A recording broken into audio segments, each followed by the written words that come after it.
Hello viewers. So last class లో మనం body projected vertical upwards from the ground important formulas and it's concepts కోసం study చేసాం కదా. ఈరోజు వచ్చేసరికి ఆ ఫార్ములాస్ అండ్ ప్రీవియస్ క్లాస్ లో మనం చెప్పిన థియరీ కాన్సెప్ట్స్, ఈ టాపిక్ సంబంధించిన థియరీ కాన్సెప్ట్స్ యూజ్ చేసుకొని ఈరోజు మనం ప్రాబ్లమ్స్ మనం డిస్కస్ చేయబోతున్నాం. సో ఫస్ట్ ప్రాబ్లం చూద్దాం. A stone is dropped from the top of a tower of height 490 meters అన్నాడు. ఓకే, సో ఆల్రెడీ ఇలాంటి టాపిక్ అన్నది మనం ప్రీవియస్ సెషన్ లో మనం డిస్కస్ చేసాం, ఇంపార్టెంట్ ఫార్ములాస్ అండ్ కాన్సెప్ట్స్ లో. సో ఇందులో దీనికి కావాల్సిన షార్ట్ కట్ ఫార్ములా కూడా నేను డిస్కస్ చేశాను అందులో. సో ఆ టాపిక్స్ కానీ మీరు ప్రీవియస్లీ మీరు చూసినట్టయితే ఇలాంటి questions with in fraction of seconds లో మనం సాల్వ్ చేసేయచ్చు. సో నేను ఆ ఫార్ములా యూజ్ చేసి కూడా నేను సాల్వ్ చేస్తాను, చూడండి ఒకసారి. సో మనకి ఇప్పుడు టవర్ హైట్ 490 meters ఇచ్చాడు క్వశ్చన్ లో. సో తర్వాత simultaneously another stone is projected up vertically with a velocity 100 meters/second from the ground అన్నాడు. సో గ్రౌండ్ నుండి ఒక స్టోన్, అలానే టాప్ ఆఫ్ ద టవర్ నుండి ఒక స్టోన్. ఇది ఫ్రీలీ ఫాలింగ్ బాడీ కాబట్టి ఇనిషియల్ వెలాసిటీ 0. గ్రౌండ్ నుండి అప్పర్ ప్రొజెక్షన్ చేశాడు. ఇక్కడ ఇంకో స్టోన్, ఇది ఏ స్టోన్, ఇది బి స్టోన్ కింద కన్సిడర్ చేద్దాం. బి అనే స్టోన్ మనకి ఏమంటున్నాడు, 100 meters/second initial velocity 100 meters/second utilise చేసుకొని ఆ బాడీ అనేది అప్పర్ ప్రొజెక్షన్ ట్రావెల్ చేస్తుంది. సో అప్పర్ ప్రొజెక్షన్ వెళ్ళిన తర్వాత వాడు ఏమన్నాడంటే the 2 stones meet after A time of అని చెప్పాడు. సో ఆ రెండు కూడా ఎంత టైం తర్వాత రెండు కలిపి మీట్ అవుతాయి ఓ పర్టికులర్ పాయింట్ దగ్గర అన్నాడు. సో ఇదే టాపిక్ ప్రీవియస్ క్లాస్ లో కూడా మనం ఆల్రెడీ డిస్కస్ చేస్తాం. సో అందులో దీనికి నేను చెప్పిన షార్ట్ కట్ ఫార్ములా ఏంటంటే T=H/U అని నేను డెరైవ్ చేశాను ఆల్రెడీ ఫార్ములా. ఈ ఫార్ములా కానీ మనకి కాన్సెప్ట్ ఎప్పుడైతే ఆ క్వశ్చన్ స్టడీ చేసిన తర్వాత ఒక రఫ్ డయాగ్రామ్ మనం డ్రా చేసుకుంటాము, దానికి సంబంధించిన ఫార్ములా మనకి మైండ్ లో కానీ స్ట్రైక్ అయితే with in fraction of second answer అయిపోయింది. సో హెచ్ వాల్యూ ఎంత, total height 490 meters tower height. అలానే initial velocity T=H/U. Initial velocity మనకి అంతే, మనకి 100. సో 0 క్యాన్సిల్ అయిపోయింది. 49/10 అంటే మనకు వచ్చేది టైం 4.9 seconds. సో మనకు వచ్చే ఆన్సర్ అన్నది ఆప్షన్ ఏ. చూడండి అంత సింపుల్ గా అయిపోయింది. ఆ ఫార్ములాస్ మనకి ముందు సెషన్ లో మీరు టోటల్ ఇంపార్టెంట్ ఫార్ములాస్ అని స్టడీ చేస్తే గానీ అలాంటి ప్రాబ్లమ్స్ మనం చేయలేం. సో అలాంటి వాటి యూజ్ అవుతాయి అనమాట ప్రీవియస్ మనం డిస్కస్ చేసిన ఫార్ములాస్ అన్ని కూడా. సో ఇప్పుడు ఇదే ప్రాబ్లమ్ ని మనం ఏం చేద్దామంటే ఫార్ములాస్ మనకు తెలిసిన ఈక్వేషన్స్ ఆఫ్ మోషన్ యూజ్ చేసి కూడా సాల్వ్ చేద్దాం. ప్రీవియస్ దాంట్లో మనం షార్ట్ కట్ యూజ్ చేసి T=H/U అనే ఫార్ములా ప్రీవియస్ సెషన్ లో మనం డిస్కస్ చేస్తాం ఆల్రెడీ ఇలాంటి కాన్సెప్ట్. సో ఆ ఫార్ములా నాకు స్ట్రైక్ అయింది కాబట్టి నేను ఫాస్ట్ గా with in fraction of seconds లో సాల్వ్ చేశాను. ఇప్పుడు జనరల్ ఈక్వేషన్స్ ఆఫ్ మోషన్ ఏవైతే ఉన్నాయో అవి కన్సిడర్ చేసి ఈ ప్రాబ్లమ్ సాల్వ్ చేద్దాం. సో మనకి ఏంటి అడిగాడు, 2 stones మీట్ ఆఫ్టర్ టైం అన్నాడు కాబట్టి మనం ఏం చేద్దాం అంటే assuming 2 stones meet after time small t. So 2 stones కూడా ఎక్కడో ఏ అనే బాడీ మన ఫ్రీలీ ఫాలింగ్ ప్రొజెక్షన్, అలానే బి అనే బాడీకి అప్పర్ ప్రొజెక్షన్ చేసినప్పుడు ఎట్ ఏ టైం ఎక్కడో టైం టీ దగ్గర రెండు కూడా మీట్ అవుతాయి అని కన్సిడర్ చేసాం. సో ఇప్పుడు మనకి ఏమవుతుంది, మనకి టైం టీ దగ్గర మీట్ అవుతుంది అనుకుంటే for freely falling body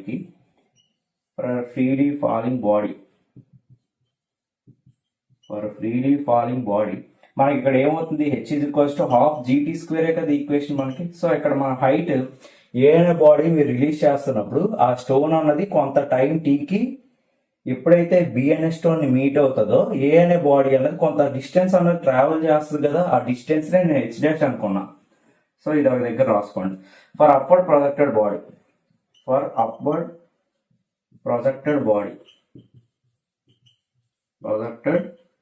body so upper projection చేస్తున్నప్పుడు మనకి ఏమవుతుంది, మనకి సేమ్ ఈ ఏ అనే స్టోన్ ని ఈ బి అన్న స్టోన్ మీట్ అయ్యే టైం టీ అనే టైం ఇంటర్వెల్ కి. సో మనకి ఈ సెకండ్ బాడీ కూడా కొంత డిస్టెన్స్ ట్రావెల్ చేస్తుంది. సో H'=, నేను H'' కింద అజ్యూమ్ చేసుకుంటున్నా UT - ½ GT² కదా దీని ఫార్ములా. ఎగెన్స్ట్ గ్రావిటీ వెళ్తుంది కాబట్టి మైనస్ తీసుకున్నా, ఇక్కడ -G. సో ఈ 2 హైట్స్ ఏవైతే ఉన్నాయో ఓకే H', అన్నది టోటల్ గా మనకి ఏమవుతుంది, అట్ ఏ టైం టీ అనే టైం ఇంటర్వల్ దగ్గర ఈ 2 stones మీట్ అవుతాయని నేను అజ్యూమ్ చేసుకున్నా. సో ఆ 2 stones ఇప్పుడు ఏమవుతున్నాయి, టోటల్ ఈ హైట్ ఎంతైతే ఇచ్చాడో దాన్ని H అనుకుందాం. H1 + H2 అనే రెండిటి యొక్క హైట్స్ ఏదైతే డిస్టెన్సెస్ ట్రావెల్ చేసాయో ఏ అండ్ బి స్టోన్ దాని యొక్క సమ్మే కదా ఈ total height of the tower కి ఈక్వల్ అవుతుంది. So H is equals to మనకు ఆల్రెడీ అది ఇచ్చిన క్వశ్చన్ అంటే ఈ ఈక్వేషన్ మనం తీసుకోవచ్చు. ఇది టోటల్ హైట్ ని మనం స్మాల్ హెచ్ కింద కన్సిడర్ చేద్దాం. సో ఇది ఏ అనే బాడీ అనేది h1 డిస్టెన్స్, బి అనే బాడీ h2 డిస్టెన్స్ ట్రావెల్ చేసిందని అజ్యూమ్ చేసుకున్నాం. ఇది కూడా 2 bodies A and B bodies అనేవి ఈ పర్టికులర్ పాయింట్ పి దగ్గరికి వచ్చి మీట్ అయ్యాయి. సో ఇది హెచ్ డాష్, ఇది హెచ్ డబల్ డాష్ అనే హైట్స్ మనకి ట్రావెల్ చేసాయి కాబట్టి సో h1 ప్లేస్ లో హెచ్ డాష్ అలానే h2 ప్లేస్ లో హెచ్ డబల్ డాష్ వేయండి. సో హెచ్ డాష్ వాల్యూ ఎంత హాఫ్ జీటీ స్క్వేర్, అలా next plus UT minus half GT square. So ఇక్కడ హాఫ్ జీటీ స్క్వేర్, ఇక్కడ minus half GT square cancel అయిపోతే H is equals to UT ఉంది కదా. So ఇక్కడ చేద్దాం H is equals to ut. So మనకి ఏం కావాలి, ఆ రెండు కూడా 2 స్టోన్స్ ఎప్పుడు మీట్ అయ్యాయని కన్సిడర్ చేసాం అట్ టైం టీ. ఓకే, ఆ టైం టీ ఈక్వేషన్ మీరు ఇప్పుడు చూసుకున్నట్టయితే ఇందాక ఏదైతే నేను షార్ట్ కట్ యూజ్ చేసి ప్రాబ్లమ్ ని సాల్వ్ చేశాను క్విక్ గా, సేమ్ అదే ఫార్ములా వచ్చింది చూసారా. సో మనకి ఇందాక t is equals h by వచ్చింది కదా. సో సేమ్ మళ్ళీ ఇచ్చిన గివెన్ డేటాని 490 బై అలానే 100 ని సబ్స్టిట్యూట్ చేస్తే హెచ్ బై యూ వాల్యూలో సో మనకు కావాల్సిన ఆన్సర్ అగైన్ 4.9 సెకండ్స్ వస్తుంది. సో ఈ ప్రాసెస్ జనరల్ గా చేసుకోవచ్చు కానీ మనకి చాలా స్లో ప్రాసెస్ అనమాట. కాంపిటేటివ్ ఎగ్జామ్స్ లో ఫాస్ట్ గా మనం సమ్స్ ని సాల్వ్ చేయాలంటే సో ఇలాంటి షార్ట్ కట్స్ అనేవి మనకు బాగా హెల్ప్ అవుతాయి. సో అందుకే ప్రీవియస్ క్లాస్ కూడా బాగా చూసిన తర్వాత ఈ ప్రాబ్లమ్స్ మీద ఆ ఫార్ములాస్ ని అప్లై చేసి క్విక్ గా సాల్వ్ చేయడానికి ట్రై చేయండి. సో కొన్ని క్వశ్చన్స్ ఉంటాయి కాన్సెప్ట్ బేస్ చేసుకొని కూడా సాల్వ్ చేయాల్సి ఉంటాయి, అవి నెక్స్ట్ ఇప్పుడు డిస్కస్ చేద్దాం. ఓకే, నెక్స్ట్ క్వశ్చన్ చూద్దాం. A stone thrown up with a velocity of 40 meter per second from the surface of a planet. So ఒక ప్లానెట్ మీద ఉన్నాడంట, ఆ ప్లానెట్ మీద నుండి ఒక బాడీ అనేది అప్వర్డ్ ప్రొజెక్షన్ చేశాడు with velocity, initial velocity 40 meter per second from the surface of a planet, comes back to the surface after 20 seconds అన్నాడు. వాడు అడిగింది ఏంటంటే ఏ అనే పాయింట్ నుండి వాడు upward projection 40 meter per second తో అప్వర్డ్ ప్రొజెక్షన్ చేశాడు. ఆ బాడీ అనేది మ్యాక్సిమం హైట్ రీచ్ అయిన తర్వాత సో ఆ పాయింట్ దగ్గర వెలాసిటీ 0 అయిన తర్వాత మళ్ళీ it goes down to the surface of the planet. So మనకి ఈ పాయింట్ కి వచ్చినప్పటికి ఏమవుతుంది, బి అనే పాయింట్ రీచ్ అవుతున్నప్పటికీ టోటల్ టైమ్ ఆఫ్ ఫ్లైట్ వాడు ఇచ్చేసాడు. దాని మీనింగ్ అదే చూడండి. అప్వర్డ్ ప్రొజెక్షన్ చేసిన తర్వాత మళ్ళీ ఆ సర్ఫేస్ ఆఫ్ ద ప్లానెట్ కి ఎంత టైంకి రీచ్ అయింది, 20 సెకండ్స్ కి రీచ్ అయింది. So time of flight formula మనకు ఆల్రెడీ తెలుసు, t is equals to u by g. ఆ కాన్సెప్ట్ బట్టి మనకి ఏ ఫార్ములా వాడాలో మనకి ఈజీగా మైండ్ లో కానీ రన్ అయితే వెంటనే మనం అక్కడ యూటిలైజ్ చేయగలం ఆ ఫార్ములా. సో ఇప్పుడు మనకి ఏమన్నాడంటే ఆ ప్లానెట్ జీ వాల్యూ అన్నది compare to our earth different గా ఉంటది. సో అలాంటప్పుడు మనం ఈ first g value find out చేయాలి. ఈ జీ వాల్యూ ఏమవుతుంది, 2u బై టీ కింద రాసుకోవచ్చు కదా. 2 ఇంటూ యూ వాల్యూ అంతా 40 మీటర్ పర్ సెకండ్, దాని టైమ్ ఆఫ్ ఫ్లైట్ అంతా 20 సెకండ్స్. 20 అంతా 2 4 మీటర్ పర్ సెకండ్ స్క్వేర్ అన్నది మనకి acceleration due to gravity on that planet. So next మనం ఏం చేయాలి, క్యాలిక్యులేట్ చేయాలి time taken by the same stone to reach the planet when allowed to fall from a height of 50 metres అన్నాడు. Next వాడు calculate చేయమన్నది ఏమంటున్నాడంటే same ఇంకో అదే స్టోన్ తీసుకొచ్చి మళ్ళీ ఆ ప్లానెట్ మీద కానీ ఫ్రీలీ ఫాలింగ్ కండిషన్ లో కానీ మనం రిలీజ్ చేస్తే ఆ బాడీని మనం ఒక పాయింట్ ఏ అనే పాయింట్ నుండి ఇనిషియల్ వెలాసిటీ 0 కదా. సో ఫ్రీలీ ఫాలింగ్ కండిషన్ లో కానీ ఆ బాడీని రిలీజ్ చేస్తే ఆ గ్రౌండ్ కి బి అనే పాయింట్ కి రీచ్ అయ్యే టైం ఇంటర్వెల్ అంతా అని అడిగాడు. సో దానికంటూ ఒక కండిషన్ ఇచ్చాడు. ఎంత హైట్ నుండి బాడీని రిలీజ్ చేసాం, h is equals to 50 metres నుండి ఆ బాడీని రిలీజ్ చేసాం. సో గ్రౌండ్ కి వచ్చి స్ట్రైక్ అవుతుంది కదా, ఆ టైం ఇంటర్వెల్ అంతా అని అడిగాడు. ఏ నుండి బి కి ట్రావెల్ చేసే టైం క్యాలిక్యులేట్ చేయాలి. ఆల్రెడీ ఫ్రీలీ ఫాలింగ్ కండిషన్ లో కానీ మనం time taken by the body to reach the ground అనే ఫార్ములా మైండ్ లో రన్ అయితే డైరెక్ట్ గా మనం యూజ్ చేసే formula t is equals root of 2h by g. So ఇలాంటి షార్ట్ కట్స్ యూజ్ చేయడం వల్ల సమ్స్ చాలా ఫాస్ట్ గా మనం క్యాలిక్యులేట్ చేస్తాం. ఈక్వేషన్స్ ఆఫ్ మోషన్ అన్నిటికీ వాడచ్చు, కాకపోతే ఇట్ టేక్స్ హ్యూజ్ టైం అనమాట ఇలాంటి ప్రాబ్లమ్స్ సాల్వ్ చేసేటప్పుడు. సో మనకి ఇలాంటి షార్ట్ కట్స్ ఆల్రెడీ మనం డెరైవ్ చేసుకుని ఉన్నాం. మనం ఆల్రెడీ ప్రీవియస్ సెషన్స్ లో అన్నిట్లో కూడా ఫ్రీ ఫాలింగ్ ఇంపార్టెంట్ ఫార్ములాస్ చెప్పుకున్నాం. అప్పటి ప్రొడక్షన్ లో కూడా మనం ఇంపార్టెంట్ ఫార్ములాస్ చెప్పాను. సో అవన్నీ ఒకసారి ప్రాక్టీస్ చేస్తే సమ్స్ సాల్వ్ చేయడం చాలా ఈజీ. సో ఇప్పుడు T is equals root of 2h by జీలో 2 ఇంటూ హెచ్ వాల్యూ ఎంత ఇచ్చాడు 50, జీ వాల్యూ మనం 10 ఎంత వచ్చింది, 4 వచ్చింది. సో 10 వాడేయకూడదు, అది ప్లానెట్ మీద కదా, డిఫరెంట్గా ఉంటుంది ఈ ప్లానెట్. సో 2 1s 2 2s, 2 ఎంత ఇది 25 టైమ్స్. సో √25 వచ్చినప్పుడు √25 దేని పర్ఫెక్ట్ స్క్వేర్ 5. సో 5 సెకండ్స్ పట్టింది ఫ్రీలీ ఫాలింగ్ కండిషన్లో కానీ బాడీని ఆ ప్లానెట్ మీద కానీ రిలీజ్ చేస్తే ఏ నుండి బీకి వచ్చి స్ట్రైక్ అవ్వే టైం అంతా 5 seconds. So option 3 is correct. So third question చూద్దాం. A juggler maintains 4 balls in motion, making each of them to rise a height of 20 meters from his hand అన్నాడు. సో జగ్లర్ అంటే ఎవరు అన్నది మనకి first తెలుసుకోవాలి. Juggler అన్నాడు ఒక person. Okay,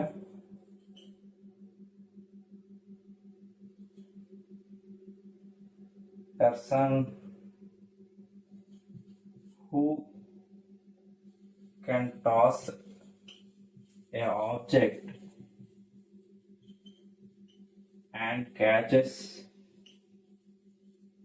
balls or some objects. Okay, balls or some objects at once.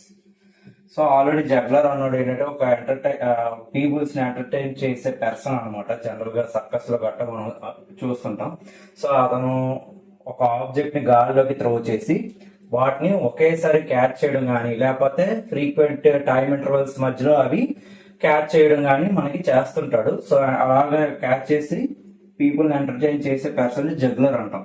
So general వాడు ఏమంటున్నాడు అంటే 4 balls మోషన్ లో ఉంచుకుంటూ ఈచ్ బాల్ అనేది ఎంతవరకు హైట్ రైజ్ చేస్తున్నాడు అంటే, ఫర్ ఎగ్జాంపుల్ నేను ఒక బాల్ తీసుకుంటున్నాను, ఒక ఈచ్ బాల్ ని వాడు హైట్ మ్యాక్సిమం హైట్ అన్నది 20 meters హైట్ వరకు కూడా గాల్లోకి విసురుతున్నాడు వాడు. ఓకే, అప్వర్డ్ మోషన్ అలానే downward motion.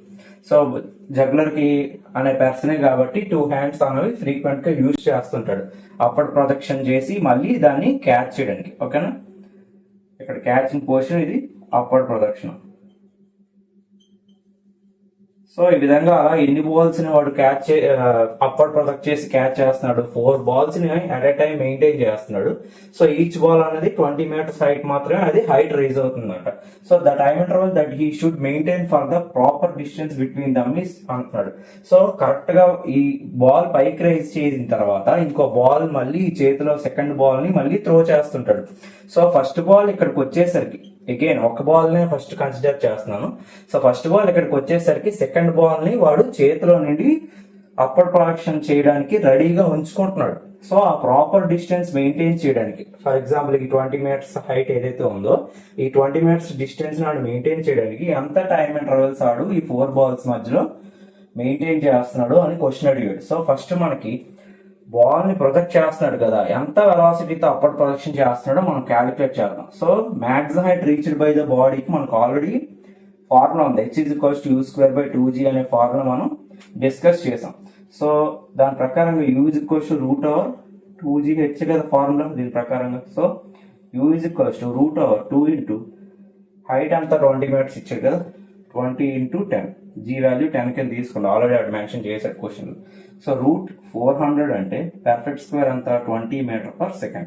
So initial velocity వచ్చేసింది కాబట్టి ఒక సింగిల్ బాల్ యొక్క total time of flight first calculate చేద్దాం. దాన్ని బట్టి ఒక బాల్ అనేది అప్వర్డ్ ప్రొడక్షన్ లోని అలానే అప్వర్డ్ మోషన్ లోని అలానే సిమిలర్ గా డౌన్వర్డ్ మోషన్ లో ఉండడానికి time of ascent time of descent ఎంత ఉంటుందో ఫస్ట్ మనకు తెలిసింది అనుకోండి. దాన్ని బట్టి 4 balls మధ్యలో ప్రాపర్ డిస్టెన్స్ మెయింటైన్ చేయడానికి ఎంత టైం మెయింటైన్ చేయాలో మనం క్యాలిక్యులేట్ చేసుకోవచ్చు. So total time of flight T=2u/g అనే ఫార్ములా ఉంది, ఇనీషియల్ వెలాసిటీ యూజ్ చేసుకొని క్యాలిక్యులేట్ చేయడానికి. లేకపోతే time of ascent time of descent అయినా సెపరేట్ చేసుకొని చేసినా మీకు అదే వస్తుంది. కాబట్టి ఈ ఫార్ములా యూజ్ చేసుకోండి. ఇనీషియల్ వెలాసిటీ అంతా 20/, జీ వాల్యూ అంతా 10. సో 10 1s 10 2s 2 2g అంతా 4 seconds. సో ఒక బాల్ అన్నది గాల్లో అప్వర్డ్ అసెంట్ లోకి వెళ్ళి మళ్ళీ డిసెంట్ లో రావడానికి మనకి టోటల్ గా ఒక బాల్ 4 seconds పడుతుంది. So the time interval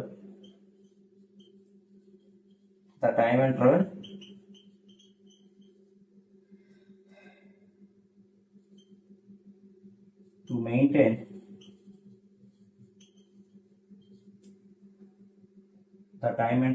maintain for 4 balls కదా వాడు క్వశ్చన్ అడిగారు. for 4 balls in motion is equals to, so total గా ఒక బాల్ యొక్క టైమ్ ఆఫ్ ఫ్లైట్ 4 సెకండ్స్ అయితే 4 బై ఎన్ని బాల్స్ మనకి ర్యాండమ్ గా ఉంచమంటున్నాడు, 4 బాల్స్ కదా టోటల్ గా మోషన్ లో ఉంచడానికి. సో 4/4 చేస్తే 1 సెకండ్ వచ్చింది. సో ప్రాపర్ గా మనకి ఈ 4 బాల్స్ ని కంప్లీట్ గా మోషన్ లో ఉంచడానికి వాడు ఎంత టైం గ్యాప్ తీసుకుంటున్నాడు అంటే 1 సెకండ్ గ్యాప్ తీసుకుంటున్నాడు. సో ఎప్పుడైతే ఒక బాడీ త్రో చేసిన తర్వాత మాక్సిమం హైట్ రీచ్ అయిపోతుందో నెక్స్ట్ సెకండ్ బాల్ త్రో చేయడానికి 1 సెకండ్ గ్యాప్ ఉంచుతున్నాడు. ఆ ప్రాపర్ డిస్టెన్స్ ఎంత కొంత ఉంచడానికి. అప్పుడే కదా వాడు ఒక బాల్ త్రో చేసి మళ్ళీ ఇంకో బాల్ ని అది క్యాచ్ చేసే టైంలోనే ఇంకో బాల్ అనేది గాల్లో ఉంచగలడు. సో దాని ప్రకారంగా మనకి ఫైనల్ ఆన్సర్ 1 సెకండ్ వచ్చింది. ఓకే, దీన్ని ఆప్షన్స్ లేదు, ఇంటీజర్ టైప్ క్వశ్చన్స్ అన్నమాట ఇవి. సో ఇంటీజర్ టైప్ క్వశ్చన్స్ లో మనకి డైరెక్ట్ గా అక్కడ హౌ మెనీ సెకండ్స్ అని అడుగుతాడు. మనం గ్యాప్ లో 1 అన్నది ఆన్సర్ కింద మనం పెట్టుకోవాలి. So 2 balls of equal masses are thrown upwards along the same vertical line at an interval of 2 seconds with the same initial velocity of 39.2 meter per second అన్నాడు. So 2 masses తీసుకోమన్నాడు. Okay, 2 masses consider చేసి so ఆ రెండు కూడా మనకి upward projection చేస్తాం with the same initial velocity 39.2 meter per second. So first body throw చేసిన 2 seconds తర్వాత సెకండ్ బాడీని త్రో చేస్తున్నాడని చెప్పాడు. సో ఈ రెండింటి మధ్యలో already 2 seconds time interval gap అన్నది మనకి ఎగ్జిస్ట్ అయ్యి ఉంది ఆల్రెడీ. ఓకేనా, సో వాడు ఇచ్చిన క్వశ్చన్ బట్టి మనకి ఆల్రెడీ ఏ అనే బాడీ ప్రొజెక్ట్ చేసిన 2 సెకండ్స్ తర్వాత బి అనే బాడీని అప్వర్డ్ ప్రొజెక్షన్ చేశాడంట. ఓకే, సో ఇప్పుడు the total time of flight of each ball if they collide at a certain height and stick together అంటున్నాడు. సో ఏ అనే బాల్ ని సేమ్ వెర్టికల్ లైన్ ఒకటి ప్రొజెక్ట్ చేసుకున్నాం.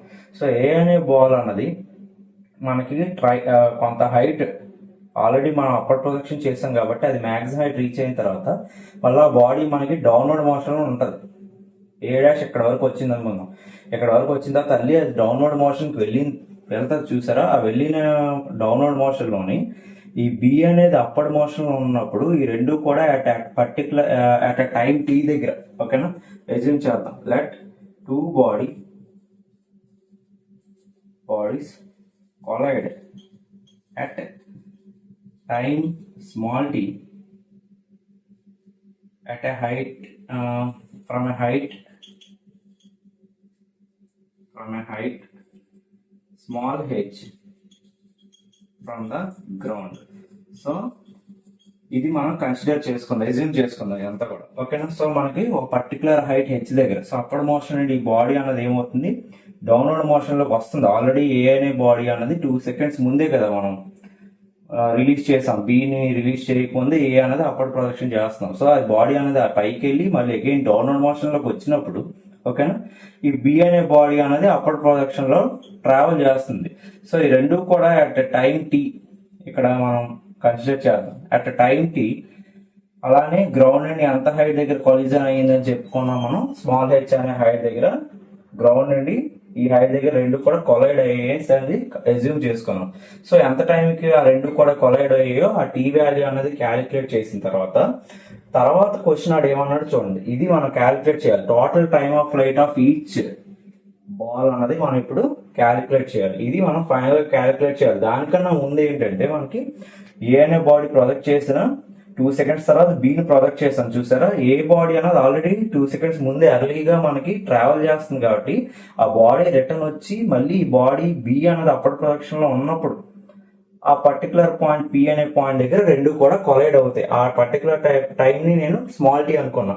ఆ కొలిజన్ అయ్యే పాయింట్ ఏదైతే ఉందో చూసారా పి అనే పాయింట్ అది గ్రౌండ్ నుండి హెచ్ అనే పాయింట్ దగ్గర స్ట్రైక్ అవుతుంది అని నేను ఎజ్యూమ్ చేసుకున్నాను. ఓకే, సో మనకి ఇప్పుడు సాల్వ్ చేద్దాం. సో మనకి equation of motion S=ut plus ½ a² formula ఉంది కదా, అది ఈ 2 balls కూడా మనం క్యాలిక్యులేట్ చేద్దాం. ఫర్ బాల్ 1 కి S=ut ప్లస్ ½ a² అనే ఈక్వేషన్ ఆఫ్ మోషన్ నేను అప్లై చేస్తున్నాను. సో డిస్ప్లేస్మెంట్ ఏమవుతుంది మనకి ఏ అనే బాల్ కి. సో ఇనీషియల్ పాయింట్ అనేది ఇక్కడ నుండి ఇక్కడ స్టార్ట్ అయ్యి 2 masses కూడా సేమ్ వెర్టికల్ లైన్ అన్నాడు. సో ఏ అనే పాయింట్ దగ్గర అండి అండ్ నేను దీని ప్రొజెక్షన్ నేను వేసాను. ఇది జనరల్ గా ఇలా జరగదు. ఆడు ఆల్రెడీ ఒకటి మెన్షన్ చేశాడు same vertical line. So only మనం సింగిల్ లైన్లోనే ఈ మోషన్ మనం కన్సిడర్ చేయాలి. కాకపోతే ఒకే లైన్లో నేను వేస్తే క్లమ్జీగా ఉంటుందని సెపరేట్గా ఇంకో ప్యారల్ లైన్ మీద ఇదంతా కూడా చూపిస్తున్నాను. ఓకేనా, సేమ్ వెర్టికల్ లైన్లోనే మళ్ళీ రిటర్న్ వస్తున్నప్పుడే ఈ బి అనే బాల్ అనేది దానికి స్ట్రైక్ కొలైడ్ అవుతుంది. ఆ కొలైడ్ అయిన తర్వాత ఆ రెండు బాడీస్ ఎంత టోటల్ టైమ్ ఆఫ్ ఫ్లైట్లో ఉన్నాయి అన్నది మనం క్యాలిక్యులేట్ చేస్తాం ఈచ్ బాల్కి సెపరేట్గా. సో మనం ప్యారలల్ లైన్ అందుకే తీసుకున్నాం. So point P is the contact point of two bodies. So మనం ఇప్పుడు బాల్ 1 అన్నది ఎంత డిస్ప్లేస్మెంట్ ఉందో క్యాలిక్యులేట్ చేద్దాం. డిస్ప్లేస్మెంట్ అంటే ఏంటి, జనరల్ గా initial point and final point ఎక్కడ కొలిజన్ అయ్యాయో ఆ కొలిజన్ అయిన పాయింట్ మధ్యలో ఉండే డిస్ప్లేస్మెంట్ ఏమవుతుంది మనకి, హెచ్ఏ కదా. సో ఇక్కడ హెచ్ అన్నది ఇక్కడ సబ్స్టిట్యూట్ చేయండి. ఇనిషియల్ వెలాసిటీ యూ అన్నది సేమ్ వెలాసిటీస్ తీసుకోమన్నాడు 39.2 రెండుకి కూడా. సో సబ్స్టిట్యూట్ చేసాను పర్లేదు. 39.2 ఇంటూ ఈ టోటల్ గా దీని యొక్క టైం ఇంటర్వల్, ఏ అనే బాల్ యొక్క టైం ఇంటర్వల్ ఎంత అవుతుంది, 2 seconds ముందే కదా మనం బీని ప్రొజెక్ట్ చేయకుండా ముందే మనం ఏం చేసాం, 2 seconds ముందే ఏని మనం ప్రొజెక్ట్ చేసాం. సో టోటల్ గా ఈ పి అనే పాయింట్ కి ఈ ఏ అనే బాల్ రీచ్ అవడానికి టైం ఎంత పట్టినట్టు, TA is equals to T+2 times పట్టినట్టు. ఓకే, సో దీని మీనింగ్ ఏంటంటే మనకి బిని ప్రొజెక్ట్ చేయక ముందే 2 seconds ముందే మనం ఏని ఆల్రెడీ ప్రొజెక్ట్ చేస్తాం గాల్లోకి. సో ఆ బాల్ అనేది మళ్ళీ అప్పర్ మోషన్ లో ఉండి డౌన్వర్డ్ మోషన్ కి వచ్చి ఈ బి అనే బాడీని కొలైడ్ అయ్యింది. ఆ పాయింట్ పి దగ్గరికి వచ్చే టైం ఇంటర్వల్ ఏ అనే బాడీకి ఏమవుతుంది, ఈ బి నుండి ఏకి వచ్చే టైం ఇంటర్వల్ 2 seconds ఆల్రెడీ ఉంది. సో మళ్ళీ ఏ నుండి ఈ పీకి వచ్చే టైంని మనం ఏమనుకుంటున్నాం, కొలైడింగ్ టైంని టీ అనుకున్నాం. సో ఈ 2 ప్లస్ ఈ టోటల్ గా ఎక్కడి నుండి ఏ నుండి ఈ పీకి వచ్చే టైం ఇంటర్వల్ టీ కదా అవుతుంది. సో రెండు యాడ్ చేస్తే టోటల్ గా టైం ఎంత పట్టింది, టీఏకి T+2 seconds పట్టింది. సో అది మనం ఇక్కడ సబ్స్టిట్యూట్ చేయాలి. T+2 seconds minus half G అంటే 9.8 అగైన్ ఇక్కడ T+2 స్క్వేర్. సో ఇది మీకు టైం అన్నది మీకు అర్థమైంది కదా. జనరల్ గా మనకి బాడీ అన్నది అప్పర్ మోషన్ ఉంది అంటే బీ కన్నా ముందే 2 seconds ముందే ఎర్లీగా మనం ఏని ప్రొజెక్ట్ చేస్తాం.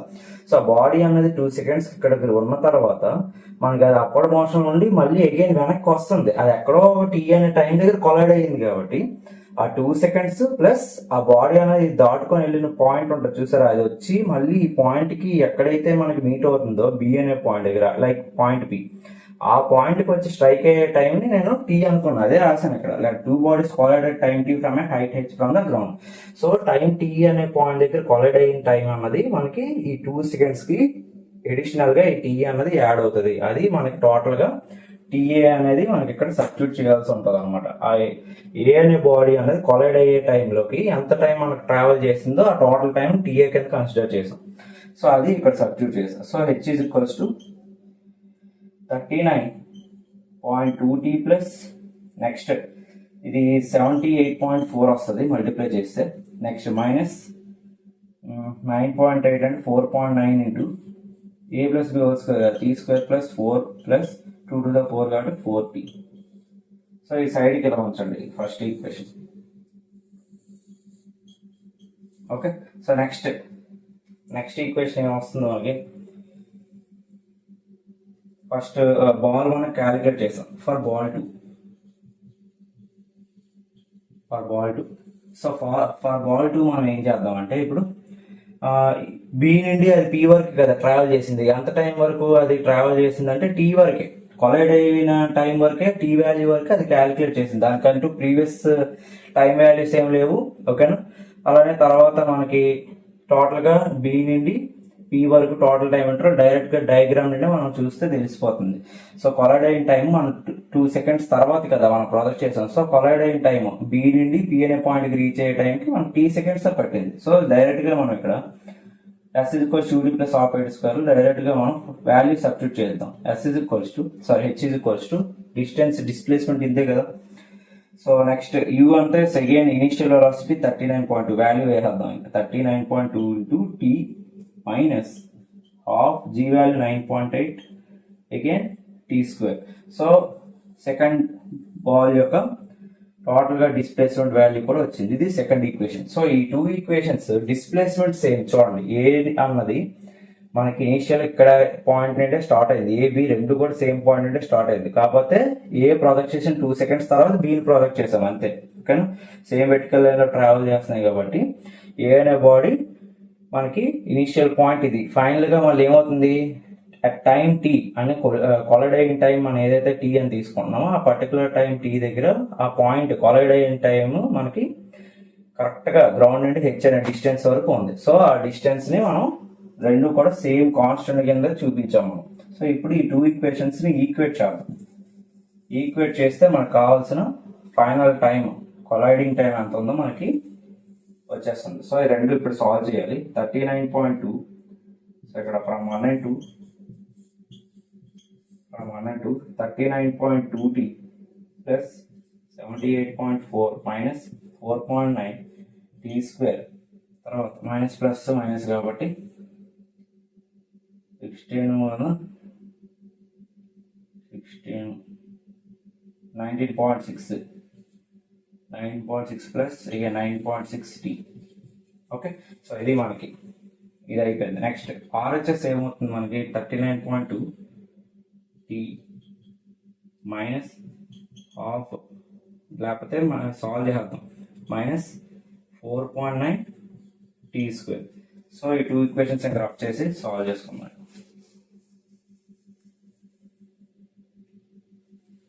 సో సాల్వ్ చేద్దాం. సో 39.2 క్యాన్సిల్, అలానే 4.9 t square 4.9 t square cancel. Remaining times ఏమన్నా అది సాల్వ్ చేద్దాం. 78.4 minus 19.6 plus 19.6t is equals to 0. General ఇది 19.6 రాదనుకుంటా, మైనస్ ఇక్కడ ఇది మైనస్ అవుతుంది. ఓకే, ఇందాక ఈక్వేషన్లో మనకి అది ప్లస్ వచ్చింది. సో మైనస్తో అన్నిటితో మల్టిప్లై చేస్తే మనకు వచ్చే ఈక్వేషన్ మైనస్లోనే ఉంటుంది. ప్లస్ ఇంటూ మైనస్ కదా, మైనస్లోనే ఉంటుంది. సరిపోయింది. సో ఇప్పుడు మైనస్ 19.60 అనేది RHSకి పంపించేద్దాం. ఓకే, సో ఇక్కడ అంతా 0 టైమ్స్ కాబట్టి 19.6t. సో ఇది సాల్వ్ చేద్దాం. సాల్వ్ చేస్తే మనకి ఎంత వస్తుంది, ఇది 14 and 6 8 7 ఉంది, 17 నుండి 9 8, తర్వాత 6 నుండి 1 తీస్తే 5. సో 1 డెసిమల్ ఉంది కదా, 58.8 is equals to 19.6t. So t is equals to ఎంత వస్తున్నట్టు 58.8 బై 19.6. సో ఈ రెండు క్యాన్సిల్ అయితే మనకి 3 అవుతుంది. So 3 seconds. ఓకే, సో మనకి కొలైడింగ్ టైం టూ బాడీస్ కూడా మనకి అంత టైంకి కొలైడ్ అవుతున్నాయి అంటే 3 సెకండ్స్ కొలైడ్ అవుతున్నాయి. సో వాడు అడిగింది ఏంటంటే total time of flight of each ball if they collide at a certain height and stick together is అన్నాడు. సో మనకి రెండు కూడా మనకి ఎంత కొలైడ్ అయిన తర్వాత ఎంత టైం వరకు గాల్లో ఉన్నాయి అని అన్నాడు. సో ఏ అన్నది టోటల్గా ట్రావెల్ చేసి మళ్ళీ డౌన్వర్డ్ మోషన్కి వచ్చేసరికి బి అన్నది కొలైడ్ అవుతుంది కదా టీ టైంకి. ఎంత టైంకి 3 సెకండ్స్ కొలైడ్ అవుతుంది. సో ఏ అన్నది ఎంత టైం వరకు గాల్లో ఉందని మనం చెప్పుకోవచ్చు ఫర్ బాడీ ఏ అన్నది total time of flight capital T is equals to, so మనకి 2 సెకండ్స్ ఆల్రెడీ ప్రీవియస్గా మనం ముందే ఎర్లీగా బీ కన్నా ముందే మనం ఎర్లీగా ప్రొజెక్ట్ చేస్తాం. సో గాల్లో ఉన్న టైమే కదా టైమ్ ఆఫ్ ఫ్లైట్ అవుతుంది. సో 2 ప్లస్ కొలైడింగ్ టైం ఎంత ఉంది 3 సెకండ్స్ వచ్చింది. సో 5+ సెకండ్స్ వరకు కూడా మనకి బాడీ ఏ అన్నది గాల్లోనే ఉంది. Next body B for body బీకి ఏమవుతుంది టోటల్ టైం ఆఫ్ ఫ్లైట్ అంటే జనరల్గా ఈ బీని మనం ప్రొజెక్ట్ చేసాం. ప్రొజెక్ట్ చేసిన తర్వాత ఎంత టైం కొలైడ్ అయ్యింది ఏ తోటి T is equals to 3 seconds. So 3 plus next collide అయిన తర్వాత మళ్ళీ 2 బాడీస్ అన్ని కంబైన్డ్ గా మనం ఏమవుతున్నాయి కొలైడ్ అయిన తర్వాత గ్రౌండ్ కి రీచ్ అవుతున్నాయి. గ్రౌండ్ కి రీచ్ అవుతుందంటే దాని యొక్క టైం ఆఫ్ ఫ్లైట్ కూడా 3+ సెకండ్స్ ట్రావెల్ చేస్తుంది అని మీనింగ్. సో ఇది మనకి డైరెక్ట్ గా ఆప్షన్ లో 5+ సెకండ్స్ 3+ సెకండ్స్ ఆప్షన్ కింద చూపిస్తాడు. సో ఇక్కడ నేను ఆప్షన్స్ రాయలేదు. సో ఆప్షన్స్ లో ఇదే ఉంటుంది కాబట్టి డైరెక్ట్ గా ఆప్షన్ మనం చూస్ చేసుకోవడం. ఓకే, సో ఈ రోజుకి వచ్చేసరికి ఈ 4 ప్రాబ్లమ్స్ మనం డిస్కస్ చేసాం. సో నెక్స్ట్ క్లాస్ వచ్చేసరికి మనం body projected vertically upwards from the top of the tower, last topic of motion under gravity. ఇది అయిపోతే మనకి motion in a straight line అన్నది కంప్లీట్ అయిపోతుంది. సో నెక్స్ట్ క్లాస్లో డిస్కస్ చేద్దాం. Thank you for watching.